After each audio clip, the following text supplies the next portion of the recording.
hermanos, tenemos acá entonces la carta entregada a los hebreos. Y es una carta muy especial, es una carta un poquito difícil de poder interpretar, porque no es como las otras cartas entregadas a las distintas iglesias. En cierta medida, hermanos, no sabemos del todo bien quién fue el autor de la carta del libro de los Hebreos, ni tampoco hay un destinatario. ¿A quién le escribe el autor del libro de los Hebreos?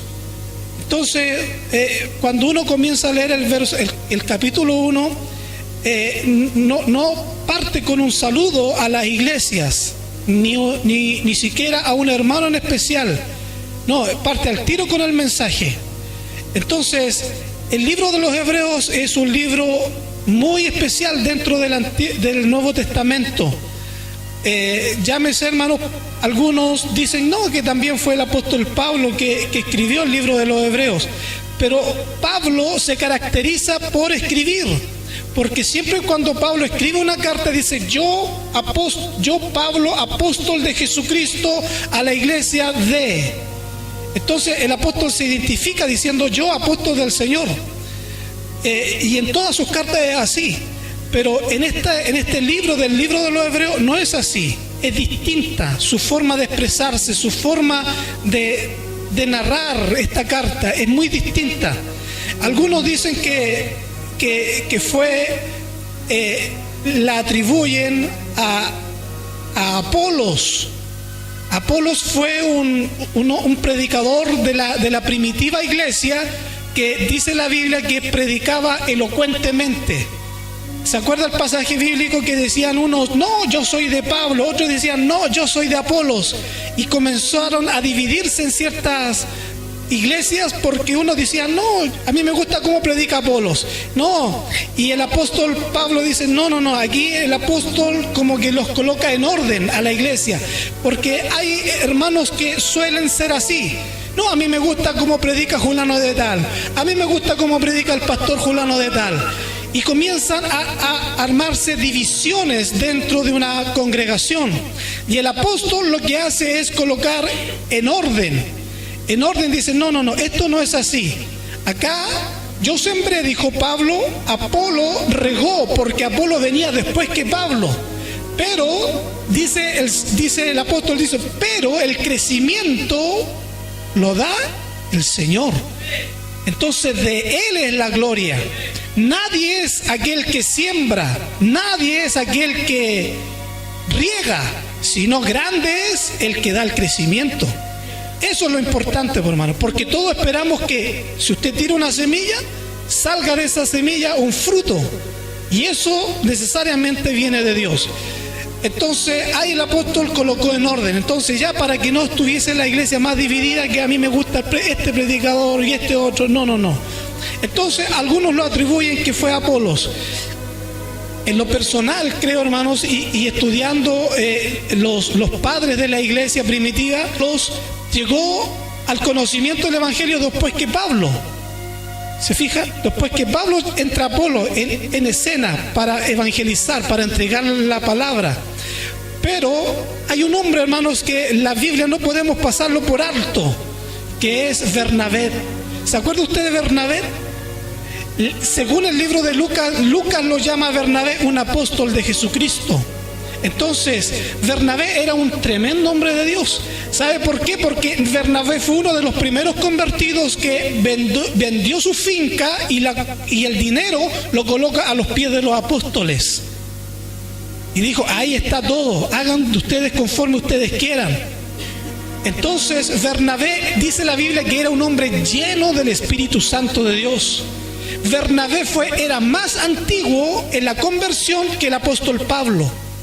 Bernabé también era un maestro de la iglesia de Antioquía, y junto con Pablo salieron a pregonar, a misionar la palabra en Chipre y a Galacia.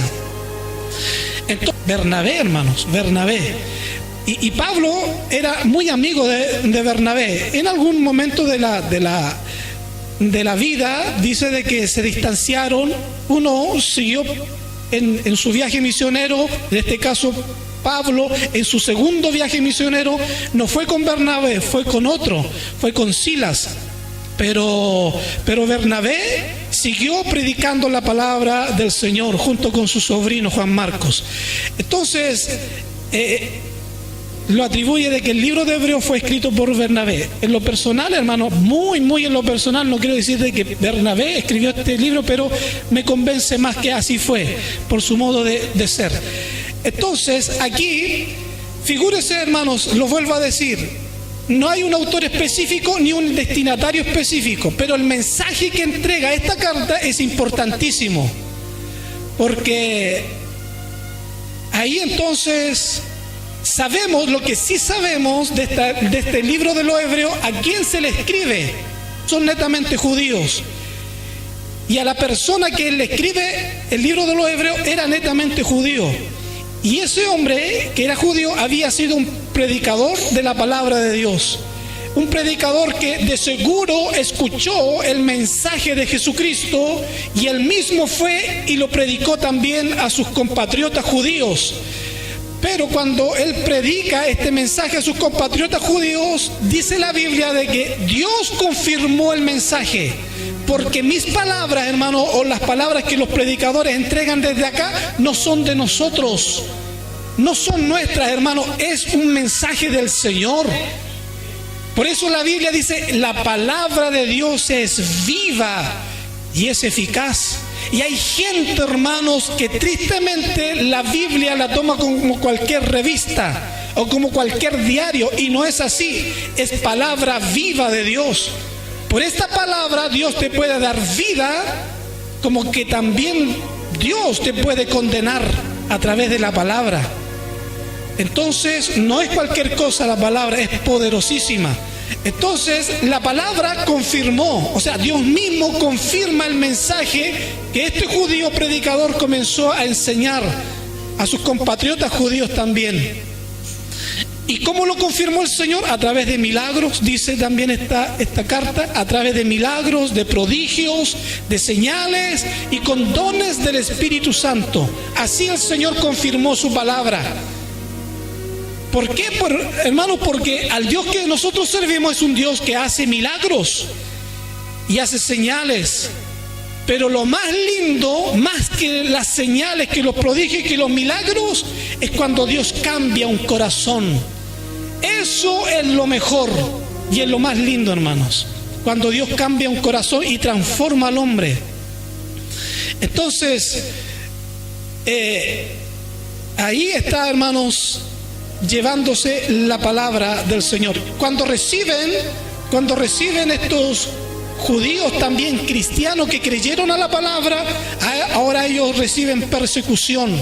Al recibir persecución salen de la sinagoga y forman su propia comunidad judía, y allí ellos están también, hermanos, recibiendo la palabra. El libro de Hebreos dice de que ellos comenzaron bien, comenzaron muy bien el camino del Evangelio, pero se estaban debilitando en la fe. Esa es la problemática. Por eso es que se le escribe este libro de los Hebreos, porque ellos habían comenzado en una fe victoriosa, en una fe gloriosa, pero con el transcurrir del tiempo ya no eran los mismos. Algo pasó en la iglesia allí, algo pasó que su fe comenzó a debilitarse, comenzó a menguar, comenzó a declinar. Entonces ese es parte del problema. Y bueno, vemos aquí en el verso 32 cuando dice: pero traed de memoria los días pasados, en los cuales después de haber sido iluminados, tuvisteis gran combate de padecimientos. Aquí, hermanos, ellos habían recibido el mensaje felices, escucharon al predicador, y el Señor comienza a confirmar su palabra, trayendo dones del Espíritu Santo a la comunidad judía, y ellos comenzaron a creer. Pero en el momento de ellos haber creído, se levantó una lucha. Eso siempre ha pasado en todos los tiempos de la iglesia. Siempre cuando se levanta, hermanos, una iglesia o hermanos que comienzan a seguir por primera vez el Evangelio, comienza la lucha también. Antes a lo mejor no tenías ninguna lucha, antes no tenías ningún problema, pero cuando llegaste al Evangelio, comenzaste a asistir a la iglesia, comenzaron los padecimientos. Por eso dice la Biblia, dice, sostuvisteis gran combate de padecimientos. O sea, hay una lucha acá, por cuanto ellos se decidieron a seguir al Señor. Viene entonces la lucha, porque nos falta cuando uno llega al Evangelio y comienzan a decir, así que te volviste evangélico. Y comienzan las dificultades, hermanos, sin que uno las pida, llegan solitas. En una oportunidad Jesús dijo estas palabras, dijo, me aborrecieron sin causa. Me aborrecieron, pero sin causa alguna. Y cuando tú estás dentro de la iglesia, a veces te enfrentas con hermanos y tus propios hermanos en Cristo y te empiezan a hacer también la lucha. O también en la casa, hermanos, los que no son convertidos comienzan a hacerte la lucha y tú te preguntas, ¿pero y qué hice? No les hice nada y comienzan a hacerme la lucha, comienzan a hacerme la vida difícil. Así también les padeció, hermanos, a estos judíos cristianos que un día decidieron caminar en el Evangelio. Pero dice el verso 33, dice, por una parte ciertamente con vituperios, con tribulaciones, fuisteis hechos espectáculos. La palabra espectáculo significa el ser apuntado con el dedo. El verso 34 dice, porque de los presos también os compadecisteis, y del despojo de vuestros bienes sufristeis con gozo. La traducción Palabra de Dios para Todos dice de esta manera, dice, se condolieron de los encarcelados y soportaron con alegría cuando ustedes les quitaron sus propiedades. Siguieron felices porque sabían que poseían algo mucho mejor, algo que dura para siempre. Dice la Biblia que Pablo y Silas fueron encarcelados por causa del Evangelio. Ellos en una ocasión llegaron a Filipos y comenzaron a predicar la palabra de Dios. Pero se levantó una mujer con espíritu de demonio. Los demonios existen aunque usted no lo crea. Existen y se manifiestan también.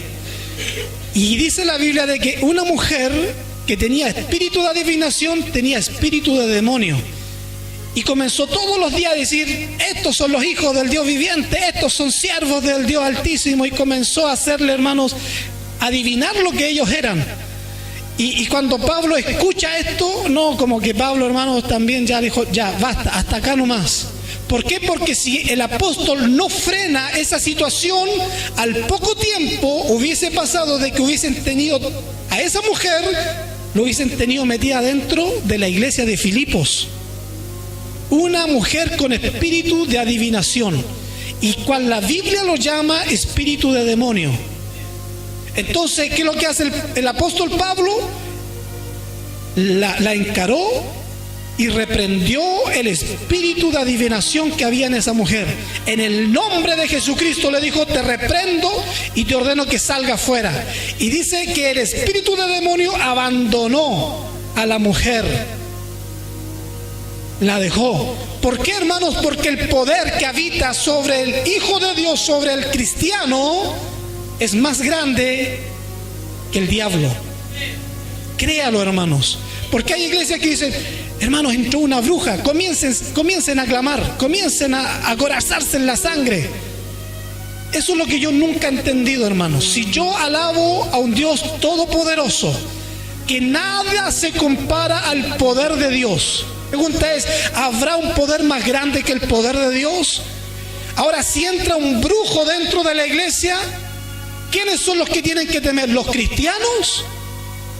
No, pues hermanos, si somos hijos de un Dios vivo. Y el poder de Dios, por eso dice la Biblia en el libro de Hechos capítulo 1 verso 8, dice, Santo, y recibiréis poder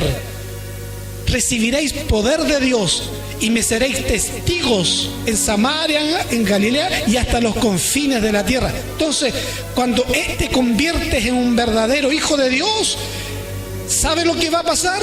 El poder de Dios estará sobre ti. No para que andes temiendo a los demonios, no para que cuando digas en la noche, uy, se está moviendo, siento unos pasos raros, y te tapas de cabeza y eres cristiano y vas a la iglesia y tienes 5 y 10 años de convertido, y la pregunta es, bueno, ¿qué poder sigues? ¿Qué poder te sigues? ¿A qué Dios alabas? Si el poder de Dios es por sobre todas las cosas. Por eso Pablo, hermanos, reprendió el espíritu de adivinación y el demonio salió. Así es el poder de Dios, glorioso, hermanos.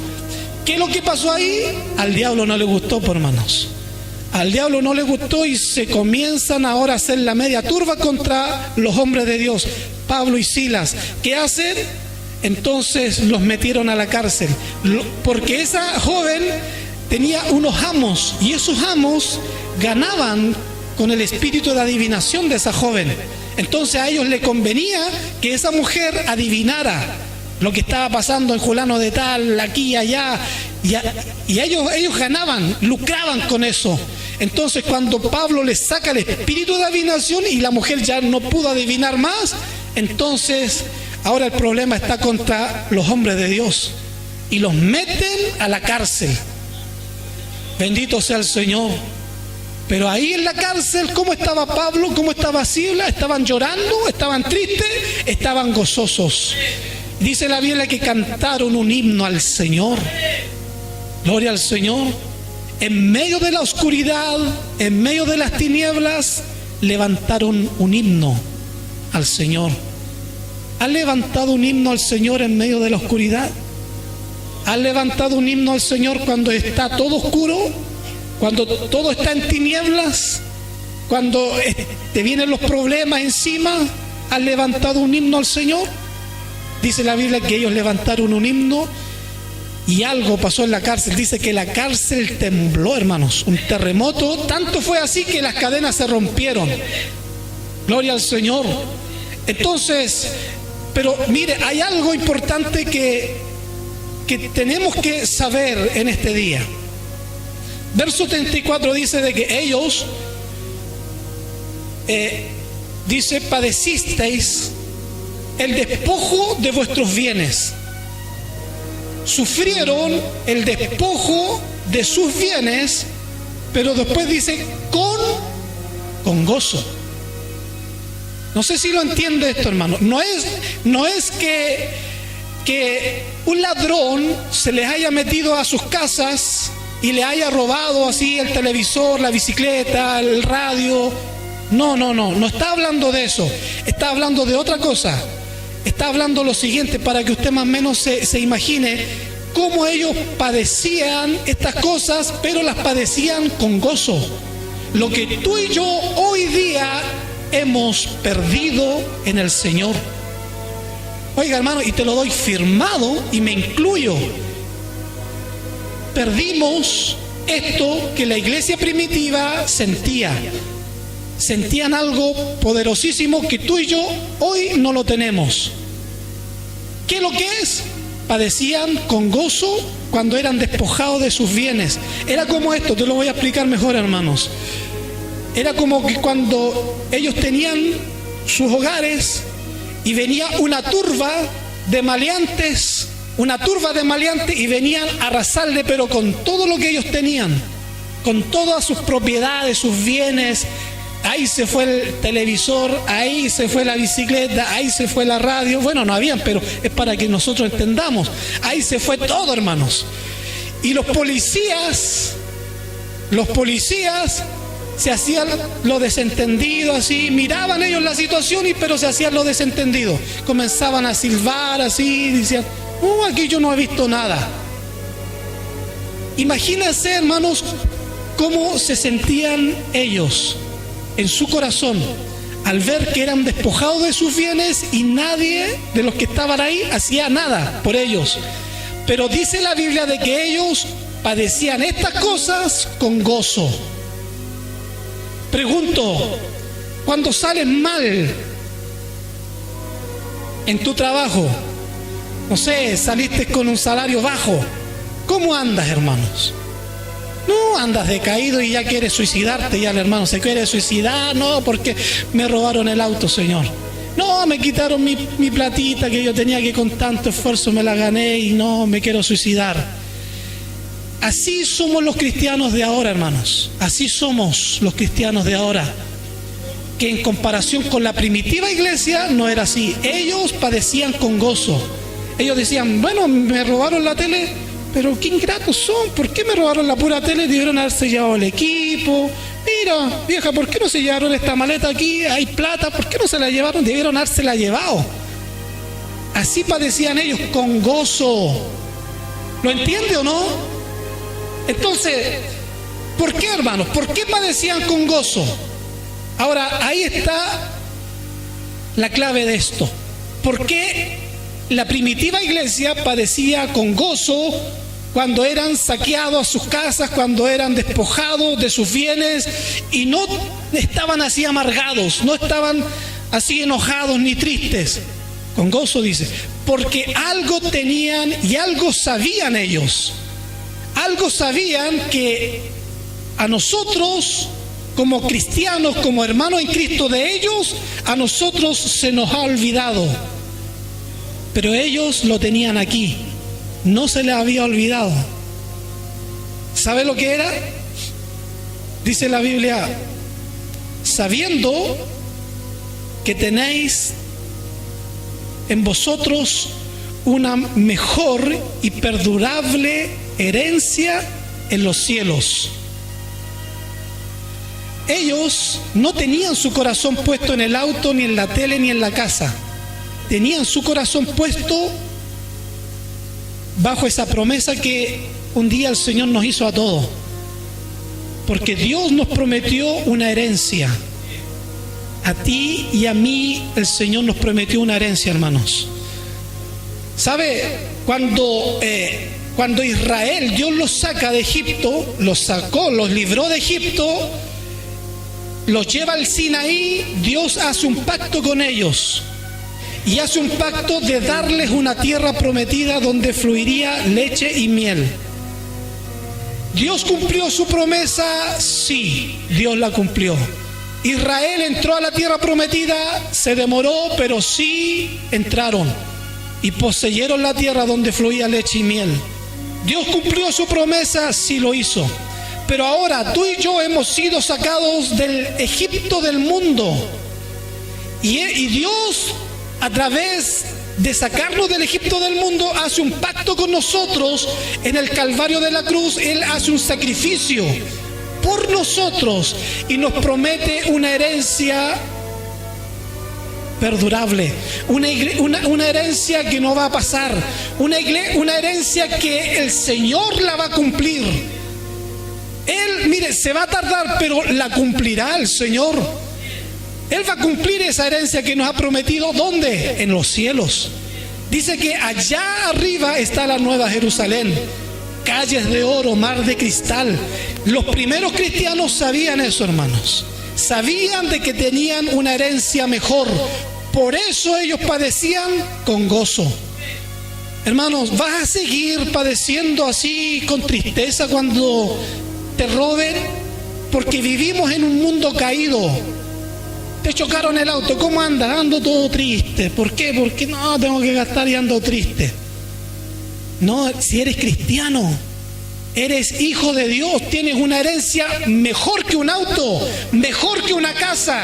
Tienes la herencia del reino de los cielos, hermanos. Entonces, nos hemos olvidado de esta herencia. ¿Por qué? Porque se nota, pues, hermanos. Cuando recién recibimos el mensaje, ¿cómo andábamos? ¿Cómo era nuestro vivir en Cristo? ¿Cómo nos comportábamos? ¿Sabe cómo nos comportábamos? Éramos distintos. La Biblia dice que lo llama el primer amor. Éramos distintos a como somos ahora. Triste como hemos cambiado. Hablamos de un Dios vivo y no hay vida en nosotros. Decimos que vamos a una iglesia viva y la iglesia es muerta. Predicamos que la palabra transforma y cambia y nosotros no hemos sido transformados ni cambiados. Di conmigo, yo tengo una mejor herencia en los cielos. Sí, esa herencia, hermano, es perdurable. Todo lo que tú tienes, lo que yo tengo en esta tierra, se va a quemar, se va a quemar. Pero lo que está ahí arriba, no, hermanos.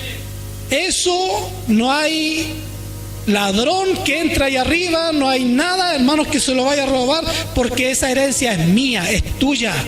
Dios te la prometió, está preparada para ti. Entonces, lo que el autor del libro de Hebreos le está tratando de decir, ¿por qué están cansados? Habían comenzado bien, comenzaron a manifestarse los dones espirituales dentro de la iglesia, pero ahora ellos ya no había vida de Dios en la iglesia, en los hebreos.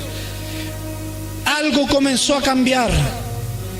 Comenzaron bien, pero estaban terminando mal, muy mal, hermanos. Y ahora el autor del libro de Hebreos los alienta a seguir adelante, que no dejen el camino, que no se vuelvan atrás, porque ahora ellos comienzan a claudicar lo que antes, porque tú y yo antes también, cuando estábamos recién dando los primeros pasos en el Evangelio, teníamos una seguridad pero tremenda. ¿Te acuerdas? Cuando te parabas frente a un enfermo, el enfermo se levantaba sí o sí.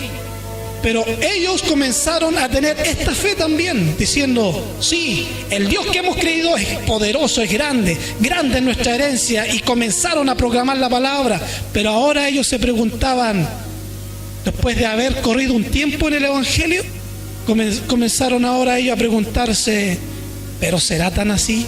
Muchos de nosotros llegamos al Evangelio y cuando comenzamos a correr esta carrera, algunos corren meses, y Dios los llama a su presencia. Hemos visto hermanos que han caminado solamente algunos meses, ¡pum!, y el Señor se los lleva al cielo. Otros llevamos caminando años, pero hay algo por qué la gente se aparta y se aleja del camino del Señor. Hay 3 causas por las cuales cristianos se están apartando del Evangelio y ya no vienen de todo a la iglesia. Ya no vibran por decir, hoy día es día de culto, voy a ir a la casa del Señor.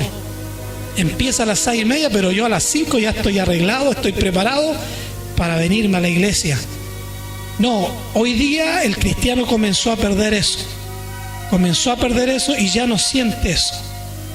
Comenzaron a entibiarse, comenzaron a enfriarse de tal grado que hay 3 puntos por los cuales la gente se aleja del Evangelio.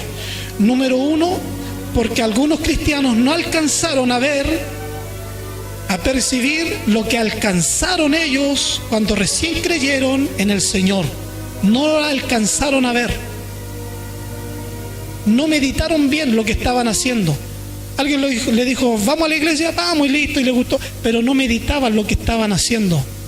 No alcanzaron a vislumbrar el tesoro que tenían en sus manos. Y esto pasa como Esaú, hermanos. ¿Se acuerda de Esaú? Dice la Biblia de que Esaú, ¿cierto? Ahí tenía a su hermano Jacob. Y el orden bíblico debió haber sido Abraham, Isaac y Esaú. Pero el orden no fue así. El orden es Abraham, Isaac y Jacob. ¿Por qué? Porque Esaú nunca tuvo una vista espiritual. Él era hijo primogénito, pero nunca tuvo una vista espiritual. No la tuvo. Siempre tuvo una vista carnal y él despreció algo de tremendo valor que podía haber tenido en sus manos y lo vendió con un plato de lentejas. Así hay cristianos a veces dentro de la iglesia. Dios les da este tesoro del Evangelio y les da una promesa al Señor, una herencia. Les promete el Señor, como le prometió a Israel, una tierra prometida. A nosotros, los hijos de Dios, los cristianos, se nos promete una herencia en el reino de los cielos, una corona incorruptible de gloria. Vamos a estar aquí, no sé, 50, 60, 70, 80 años, pero va a llegar el día que te vas a morir, y si le has sido fiel al Señor, tu herencia llegará. Llegará, hermano, aunque hayas padecido mucho, aunque hayas sufrido mucho, hablaron de ti muchas cosas, has padecido muchos altos y bajos, pero te has aguantado en la fe. Por eso el libro de Apocalipsis 3:10, hay una promesa muy linda allí cuando dice: por cuanto has guardado la palabra de mi perseverancia, por cuanto me has sido fiel a mí en el tiempo de angustia, ahora dice el Señor, yo te seré fiel a ti en el momento de la prueba. ¿Te fijas qué lindo? En el momento que más lo necesitamos, allí va a estar el Señor. ¿Por qué? Porque nosotros hemos guardado su palabra. Número 2, algunos se preguntan y dicen: no, para mí no vale la pena. No vale la pena. Puede suceder a veces, hermanos, que es tanto las tribulaciones, el sufrimiento que padecemos, que algunos dicen: no, yo no creo que valga tanto la pena ir a la iglesia, padecer esto.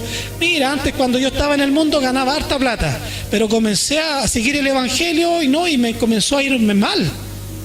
Comenzó a irme mal. Y ahora ya ellos quieren, como que están rebobinando y como que quieren volverse atrás. Desprecian esto de gran valor, hermanos. Pero el problema que pasa en muchos es esto. Los predicadores tenemos gran culpa de esto, hermanos. ¿Cuál?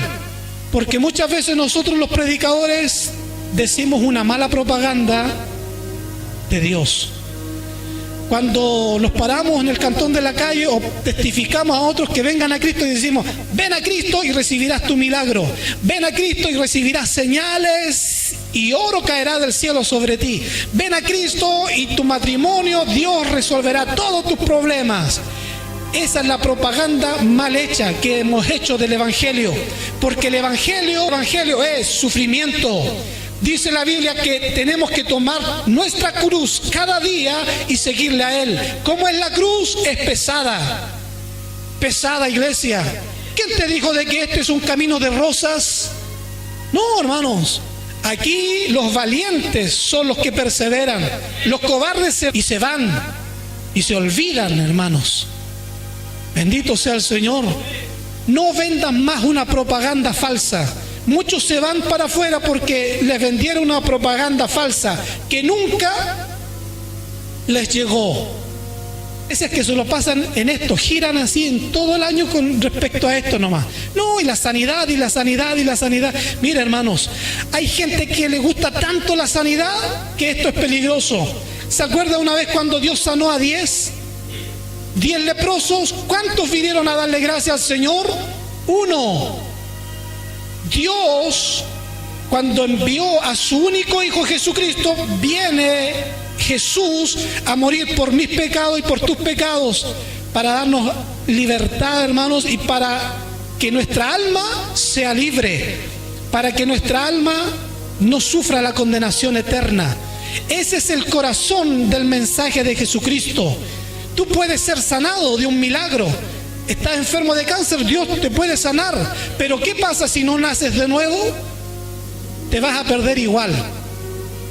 Si no has nacido de nuevo, hasta con milagro y todo, te vas a perder. Más vale nacer de nuevo que recibir un milagro. Así está el Evangelio predicándose hoy día. Entonces, no entendemos el mensaje del Señor, a lo que Él vino. Y por último, hay algunos que piensan, bueno, que el pecado vale más la pena que seguir a Cristo, pero ya no sienten ese fervor cuando recién comenzaron a sentir o a caminar en el camino. Pablo dijo una gran verdad, hermanos. Pablo dijo: Él dijo de sí, dijo, lo que Dios nos ha prometido a nosotros, ojos no lo han visto, ni oídos han oído, ni han subido al corazón del hombre la promesa que Dios tiene para los que le aman. Eso dijo el apóstol Pablo. Por eso el autor del libro de los Hebreos aquí habla una palabra muy linda y cita a Habacuc diciendo, porque aún un poquito y el que ha de venir vendrá y no tardará. Tú estás aquí no porque tu papá te haya traído, tú estás aquí porque Él un día puso tus ojos sobre ti. Por eso estás aquí. ¿Por qué perseveras? Porque Él te sostiene. ¿Por qué estás aquí? Porque Él a través del Espíritu Santo te mantiene y te cuida. Somos sus hijos, hermanos, y aunque vengan padecimientos y dificultades, no tengamos miedo, que mayor es el que está con nosotros. Dios nos bendiga. Esta ha sido la palabra.